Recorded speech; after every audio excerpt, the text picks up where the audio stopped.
angels, and it uses the term Nephilim. Nephilim means the fallen ones, right? And it came from that word nephal, which means to fall or be cast down, fall away, desert, right?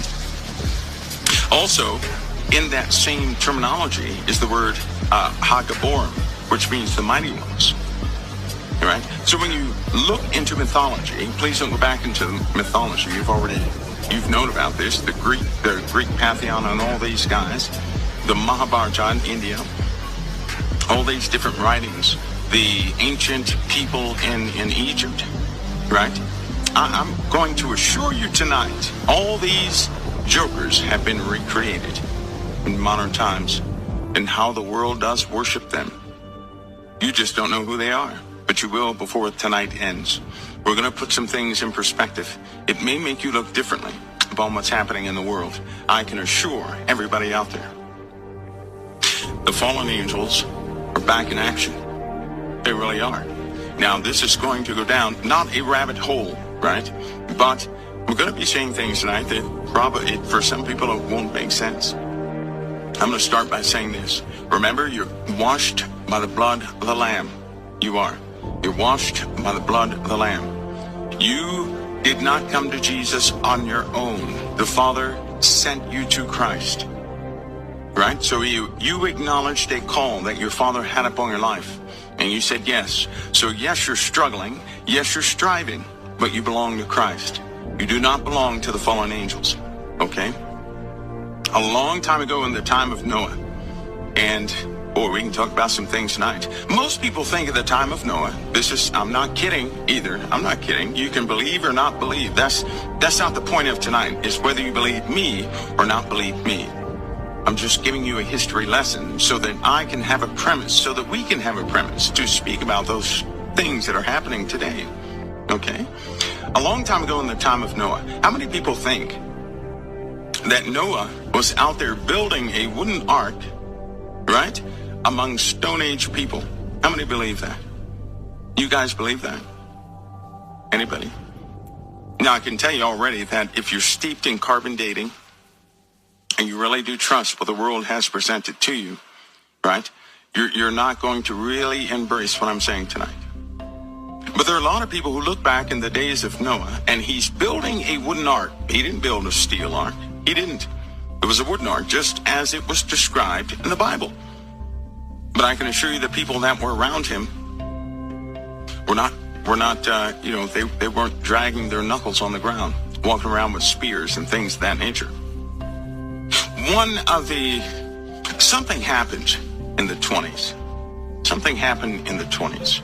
And they began to hide findings from everybody, right? They effectively locked down information from the people. You guys may not know this, but do you not know they came up with acts, right? Here's one for you that will just not make sense to you.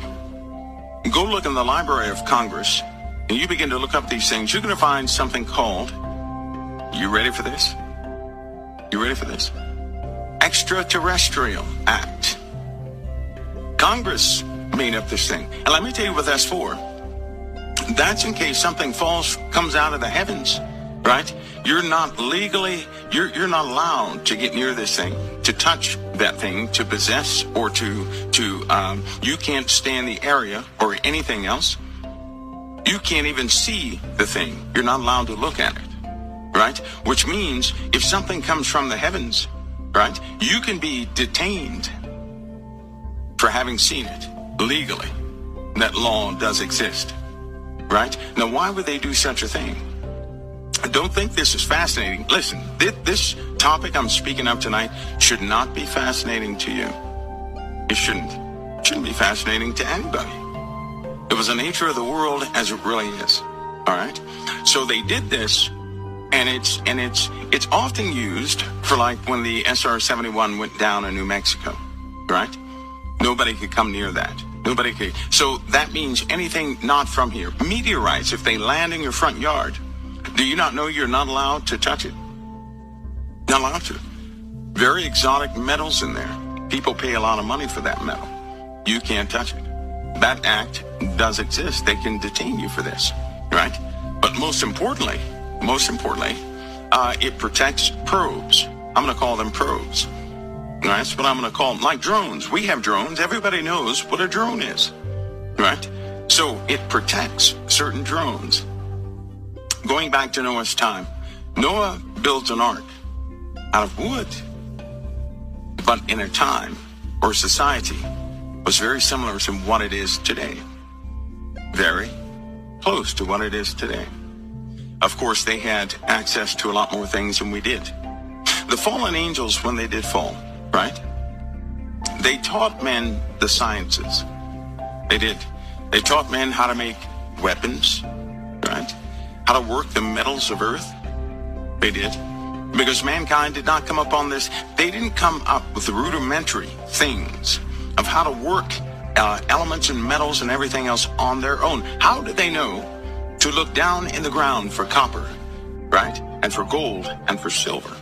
They didn't. They didn't, right? They taught them skills of making fine jewelry, coloring the eyelids, all these things, makeup, acts of seduction, what appeals from male to female, things of that nature. They taught them about medicines, right? They taught them how, but they also taught them witchcraft. For example, they taught them how to curse someone and how to lift curses, right? That was Amaros that taught that. They taught people star patterns and all the constellations, right? They taught men the signs of the weather and everything else. They taught men the pathways of the planets and things. Do you not know there's a type of ancient stellarium, I guess you could call it, that was made a long, long time ago? And it's sitting in the bottom of a museum. And it would take a act of the federal government for you to go down there and see it. It really would. They also taught men how to bind demons, but not in the way you think. See, we rebuke demons, correct? Correct? They're subject unto us through the name of Christ. But the fallen angels taught men how to use them. How to use them. How to, in fact, capture them. How to utilize the essence of a demon for their uses. That's what they taught them. Do you not know people do that today? Right? Let me tell you how they're doing it. In fact, we're doing everything today they did in the ancient world. How many would dispute me on that?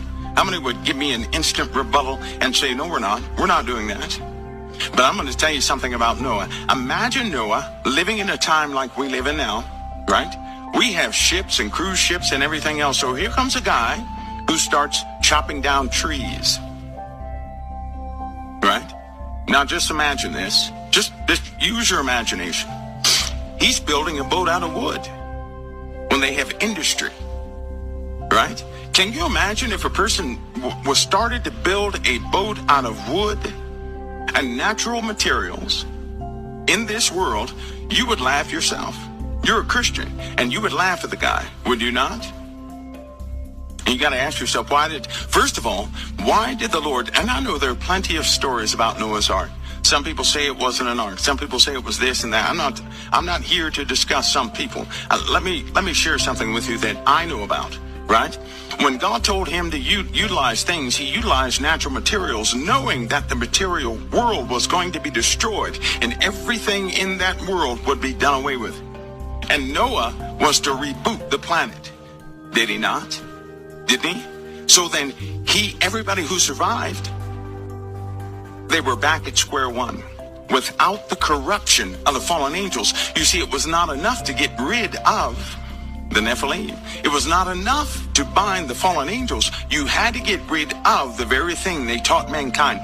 They taught mankind how to corrupt themselves. All that was done away with. Everybody started back from scratch, right? So the ark was made from natural materials. And all the technology that existed in the times of old did not exist at the time of Noah.